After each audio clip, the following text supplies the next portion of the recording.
बहू या नौकरानी। दोस्तों, आपको यह कहानी कुछ जानी पहचानी लग सकती है, क्योंकि यह कहानी एक ऐसी औरत की है जिसे उसके परिवार और पति के घर में ही किसी नौकरानी की तरह जीवन व्यतीत करना पड़ता है। जानी पहचानी इसलिए क्योंकि हमारे देश में यही कहानी हर दूसरी महिला की है। कनाडा में एक ब्यूटी प्रोडक्ट्स बनाने वाली कंपनी के लिए हेमंत काम करता था। हेमंत अपने देश अपने घर लौटकर काफ़ी खुश था। एयरपोर्ट पर उतरते ही हेमंत की नज़रें अपने परिवार वालों को खोजने में लगी। जल्द ही उसे अपने माँ बाप, भाई भाभी, बड़ी बहन और खुद की 3 साल की बच्ची भी एयरपोर्ट पर खड़े नजर आई। लेकिन उसकी नज़रें शोभा को खोज रही थी। वो सोचने लगा, ये शोभा मुझे मिलने क्यों नहीं आई, और ऊपर से उसने हमारी छोटी सी बच्ची को भी यहाँ भेज दिया। अश्विन एयरपोर्ट पे सबसे हंसी खुशी मिला।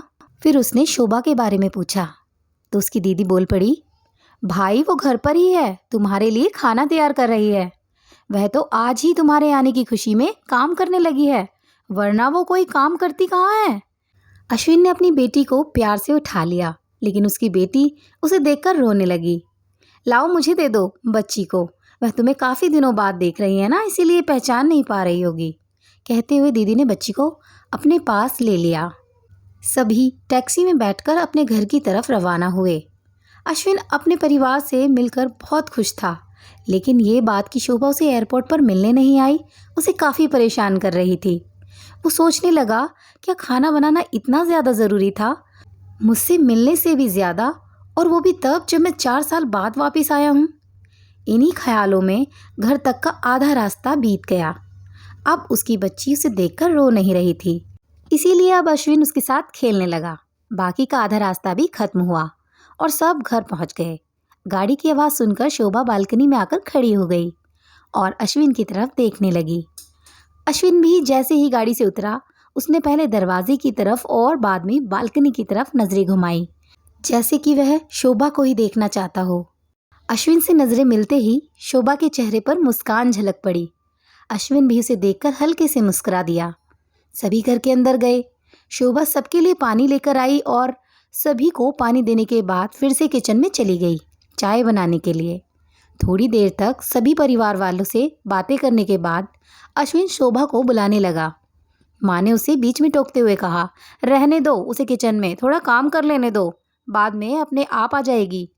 तुम बैठो यहाँ मेरे पास, वैसे भी कहाँ ज़्यादा काम करती है वह। अश्विन यही बात दूसरी बार शोभा के बारे में सुन रहा था। अब उसने सोचा कि मेरे परिवार वाले मुझसे झूठ थोड़ी बोलेंगे, हर दिन नहीं होता होगा इतना काम, आज उसे थोड़ा काम करने देते हैं, बाद में उसे बात कर लूँगा। अश्विन अपने परिवार वालों से बातचीत में मगन हो गया। एक के बाद एक रिश्तेदार पड़ोसी अश्विन को मिलने आते रहे और शोभा को किचन से बाहर निकलने का समय ही नहीं मिला।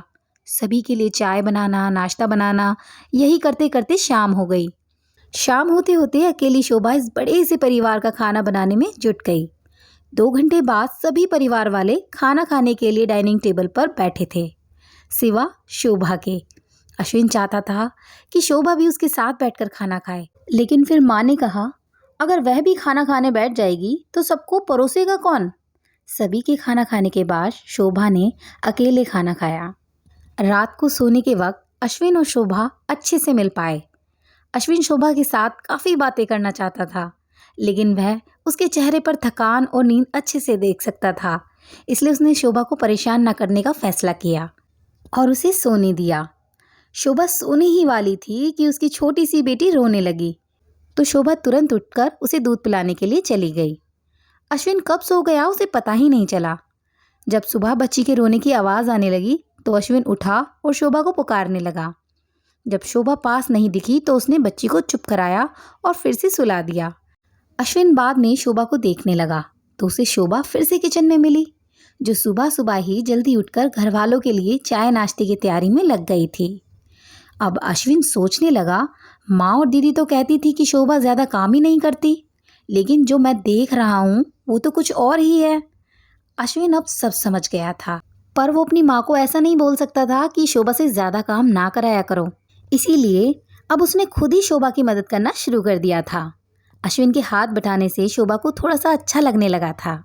पहले जहाँ उसका चेहरा थकान से उतरा रहता था, अब उस पर थोड़ी थोड़ी चमक आने लगी थी। अश्विन ने कुछ दिनों में ही ये महसूस कर लिया था कि शोभा अब वो शोभा नहीं रही थी जिसे अश्विन शादी करके लाया था। वो तो कोई और ही थी जो तोते की तरह बोलती थी, और ये शोभा तो बिल्कुल चुप है, गुमसुम है। ऐसा लगता है जैसे कि किसी के दबाव में हो, किसी डर की वजह से सहमी हुई हो। अश्विन शोभा को उसके काम में और ज़्यादा मदद करने लगा। अश्विन का ऐसा व्यवहार अब घर वालों को खटकने लगा। घर के सभी बड़ों और उसकी दीदी ने मिलकर अश्विन को समझाया कि तुम अपनी बीवी की मदद करते हो, उससे हमें कोई एतराज़ नहीं है, लेकिन तुम्हें भी एक हद तक ही ऐसा करना चाहिए। जब तक कोई तुम्हें ऐसा करता ना देख रहा हो तब तक तो सब ठीक है, लेकिन जब कोई तुम्हें बीवी के होते हुए बर्तन धोते देखे तो वो अच्छा थोड़े ही ना लगता है। और सोचो, आगे चलकर शोभा को तुम्हारी हेल्प की आदत पड़ गई तो तुम्हारा अपना काम में ध्यान लगाना मुश्किल हो जाएगा। अश्विन हमेशा से ही अपने परिवार वालों की बात मानता था। जिस तरह से सबने अश्विन को समझाया था, अश्विन भी उनकी बातों में आ गया। अब अश्विन शोभा की मदद करने से कतराता था। कभी कभार वह बच्ची के लिए दूध गर्म कर लिया करता था, उससे ज़्यादा कुछ नहीं। घर वालों ने अश्विन को विदेश जाने के लिए मना कर दिया और कहा कि यहीं रहकर कुछ काम कर लो। अश्विन ने अब घर से ही ब्यूटी प्रोडक्ट्स ऑनलाइन बेचना शुरू कर दिया। उसका परिवार भी बढ़ गया। अब उसे 2 बेटियां और 1 बेटा था। दोनों बेटियां स्कूल जाने लगी थी, लेकिन बेटा अभी भी छोटा था। जितना अश्विन कमाता था उतना सबके लिए काफ़ी न था।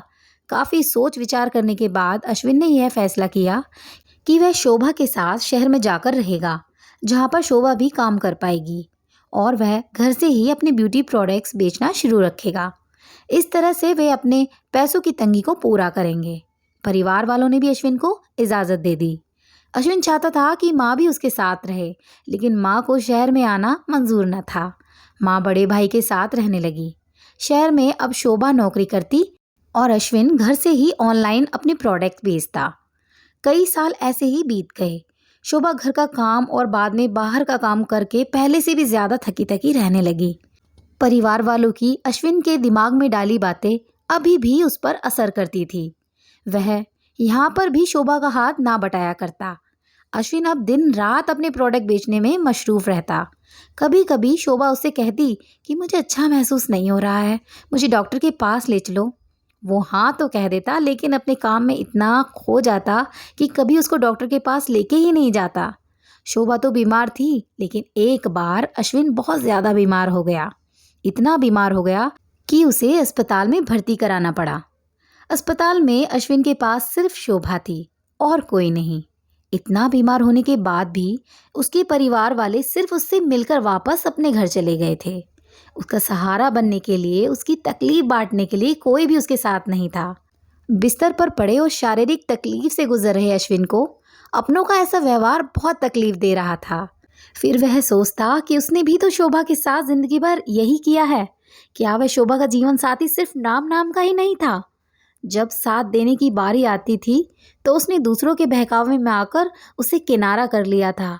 यहाँ तक कि शोभा के खुद के मुंह से कहने के बाद भी उसकी तकलीफ को वो नज़रअंदाज करता आया था।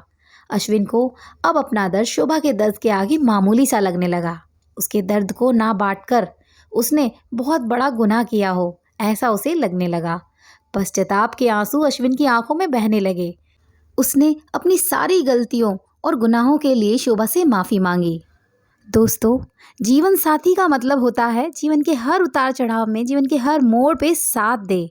साथ होने और साथ देने में उतना ही फ़र्क होता है जितना सिर्फ वादा करने में और सचमुच वादा निभाने में होता है।